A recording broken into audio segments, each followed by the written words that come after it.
Clearly, there's been some mistake. Go away now and come back. Listen, I can't do that, ma'am. I'm sorry, but my kidnapped child is in here. I'm very sorry about your baby. I can only imagine what you and his mother must be feeling. But Pablo is my son, not yours.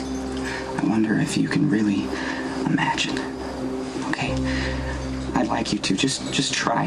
Ask yourself, how would you feel if your newborn was taken? That someone took him, leaving nothing behind. No clues, no ransom note. You know, the child that you carried for 9 months and got to hold only once is just gone. Just vanished without a trace. Okay? And now suppose that you found him. Would you be able to walk away? Sorry to call you back in like this, but she insisted on talking to you. Who is that? I don't know. She asked for you by name. Thank you. Yeah. Excuse me. Hi, I'm Elizabeth Weber. Do we know each other? Marnie Babcock. I believe you were my mother's nurse. No, I'm sorry. Shirley Smith. You did care for her? Oh, yeah, I did care for Shirley as a nurse and a friend. She was an exceptional woman. I'm really sorry. Don't waste your sympathy. I barely saw my mother when she was alive. I'm certainly not going to pretend to be grief-stricken now that she's dead. I have a question. Why the sudden hurry?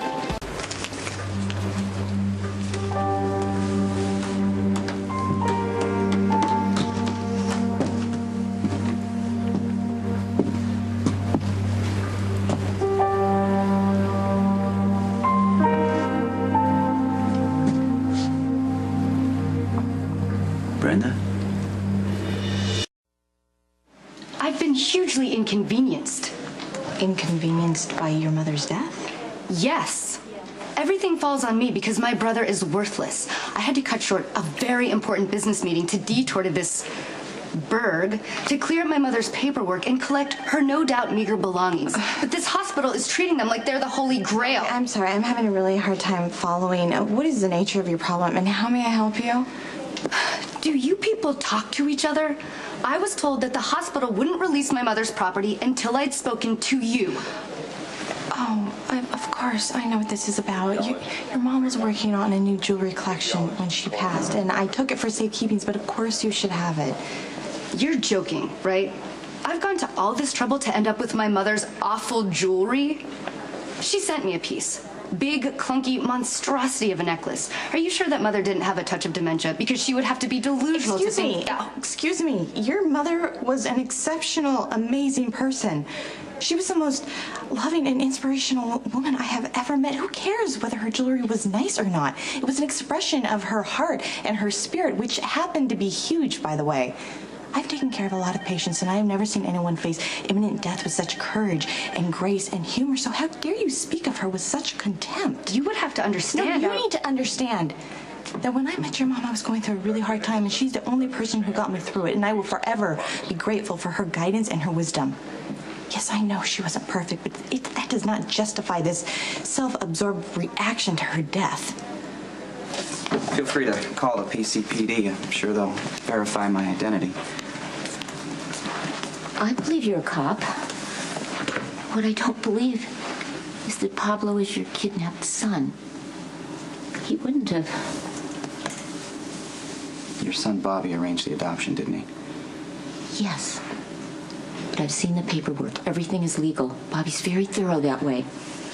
Listen, I'm not saying that anything malicious happened here. Okay? I mean, I think that maybe Bobby was deceived as well. I mean, obviously, he would never arrange for you to adopt a kidnapped child. So, whoever gave Aiden to Bobby must have lied to him. It would have to be that way. If any of this is true. Well, it is. And I'm so sorry. You see, Aiden was just born.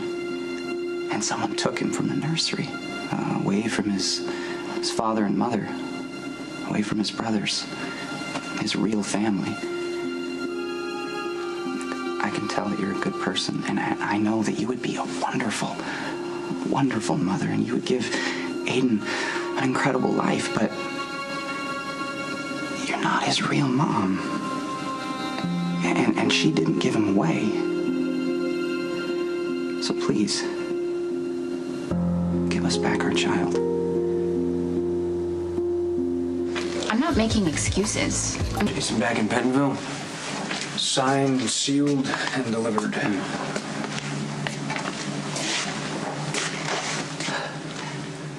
Look, I came back because I have time to listen to you now. I do want to hear your side of the story, John. If you have proof that someone else, namely Sonny, killed Lopez, I want to hear it. I'm not saying anything. I'm just gonna end up using it to strengthen Sonny's defense. And I called my lawyers. They're gonna get me out of here. You know, you're all wrong about me. I'm not surprised to hear you say that. I mean, you've been sucked so far up into the Sonny vortex that you can't even see it. You're so completely invested in believing that Sonny is this good guy, as opposed to the amoral SOB that he really is.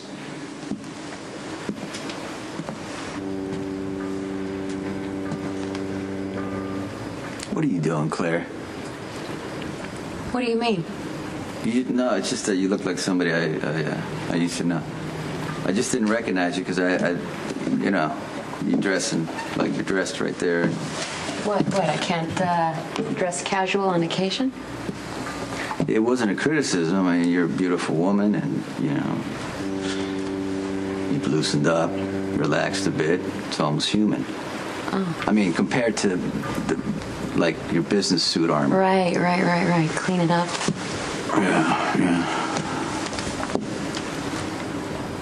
So what are you doing here? You hoping to run into me?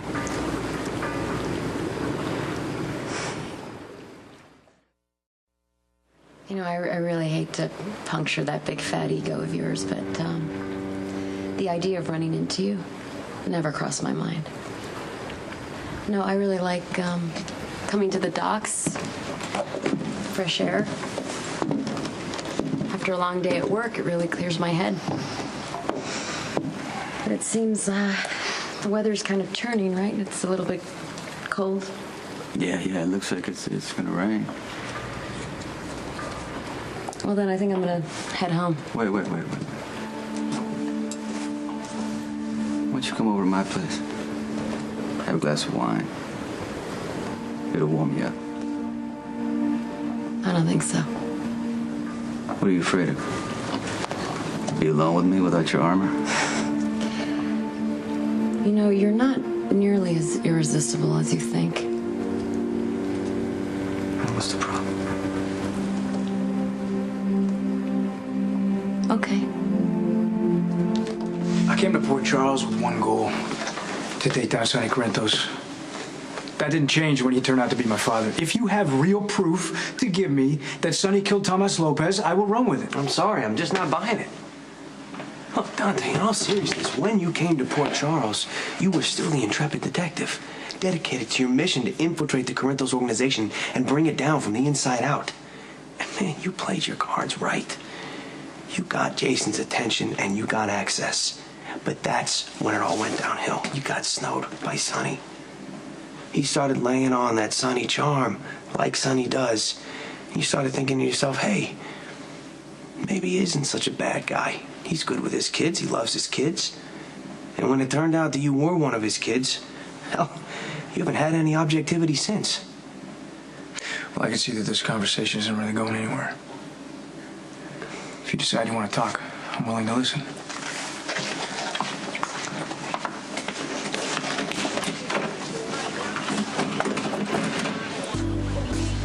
What makes you think you have a right to